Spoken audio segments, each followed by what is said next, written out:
Hora de falar sobre o São Paulo. Contei para vocês com exclusividade nessa quinta-feira que Olivier Giroud, atacante francês de 3 Copas do Mundo, campeão mundial em 2018, tem sido oferecido para clubes brasileiros, certo?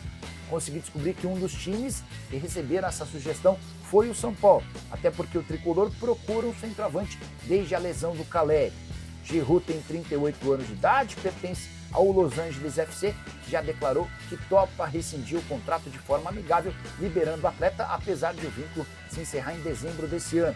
Giroud ganha R$1.700.000 brutos na Major League Soccer e já disse a seus representantes que, se pintar proposta de clube grande do Brasil, topa fazer a mudança. Mas São Paulo já descartou qualquer tipo de negócio, alegando que o Giroud está muito velho e custa bastante dinheiro. Idade avançada, performance bem abaixo, são 12 jogos, 2 gols e 2 assistências na atual temporada, tem sido inclusive muito mais reserva do que titular em Los Angeles. Para piorar, o São Paulo não tem capacidade de assumir um compromisso de R$1.700.000 por mês de salário. O tricolor passa por enormes dificuldades financeiras.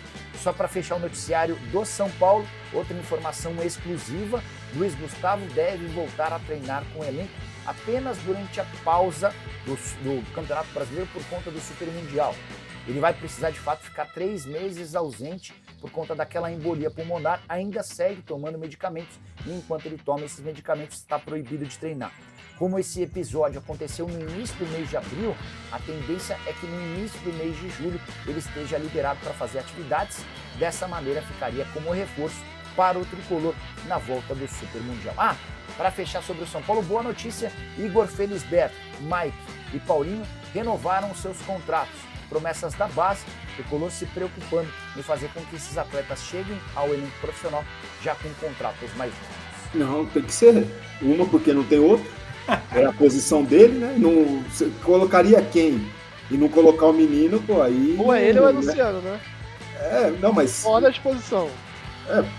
Isso eu já falei aqui várias vezes, certo ou não? Já falei aqui várias vezes que a posição para o Luciano, naquele esquema que vinha jogando para o Luciano brigar, era ali.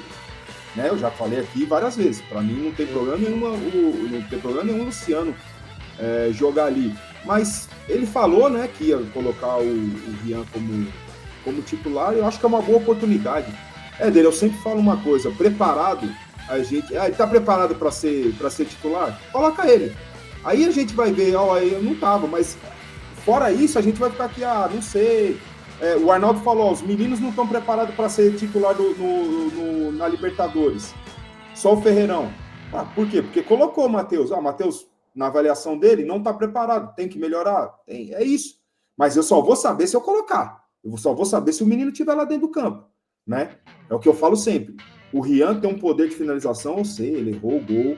Ele poderia ter finalizado, ele tentou um drible no goleiro, normal, mas ele tem um poder de finalização ali incrível, ele dificilmente erra o gol, já falei isso várias vezes, e eu acho que ele pode ter essa oportunidade sim.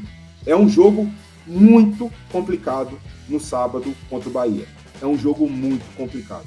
O time do Bahia é um time muito bom, é um time que, jogando em casa ou jogando fora, quem viu o jogo ontem, eles controlam o jogo todo, em qualquer lugar, né? Então, por isso, por si só, vai ser um jogo muito difícil. Só que eu tenho mais confiança nesses jogos, especialmente fora de casa, do que se jogasse em casa contra um time que, na teoria, contra o Mirassol, que na teoria você fala, não, a gente vai ganhar desses caras aí. Eu tenho muito mais confiança, vou ser muito sincero. O São Paulo é um time que compete de uma forma espetacular jogando contra esses times mais fortes. Tem que ter uma estratégia de jogo muito boa, porque é um time do Bahia que controla o meio de campo.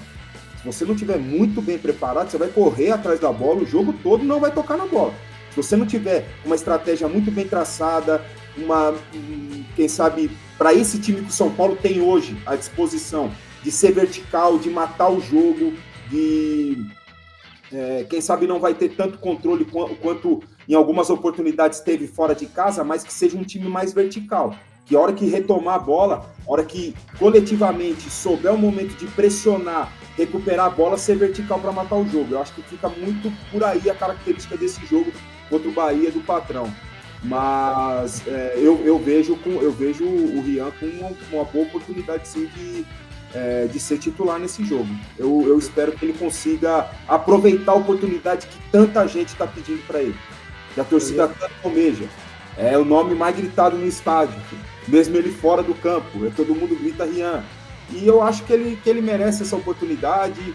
Eu acredito que a gente não vê, mas eu acredito que ele esteja se preparando muito bem para esses jogos como titular. Não vamos esquecer o que aconteceu contra o Ceará, ele conseguiu jogar ali por volta de 60 minutos, estou falando do ponto de vista físico, né? Isso daí é muito relevante, porque o treinador tem que estar preparado já, pensando ali na frente, qual vai ser a modificação.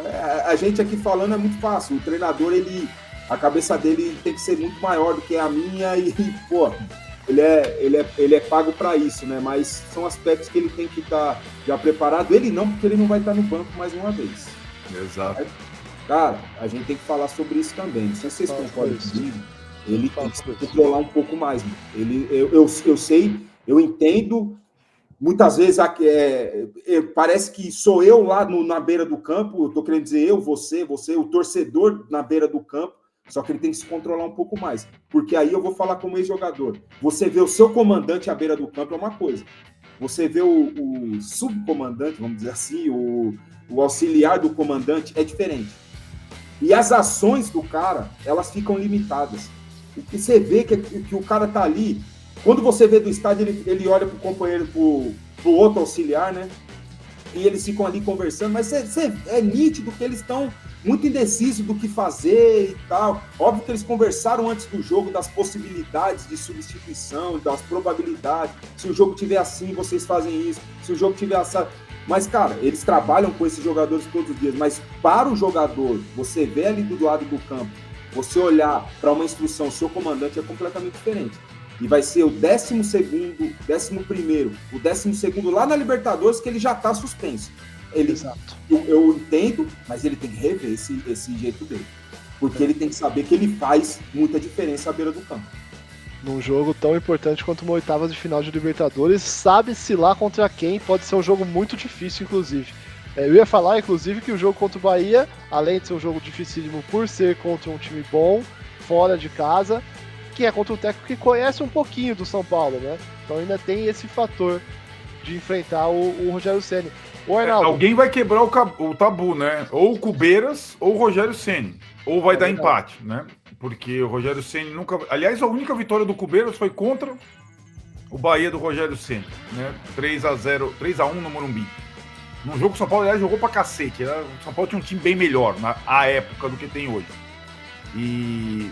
Mas eu tô totalmente de acordo com o Renan, Éder, porque eu acho que o Zubeldia, que ficou bravo na coletiva com essa primeira pergunta lá do Alexandre Salvador sobre as ausências dele, a ausência nas oitavas como visitante, a gente já sabe que vai ser como visitante, isso a gente sabe, né, na Libertadores, que faz uma falta tremenda.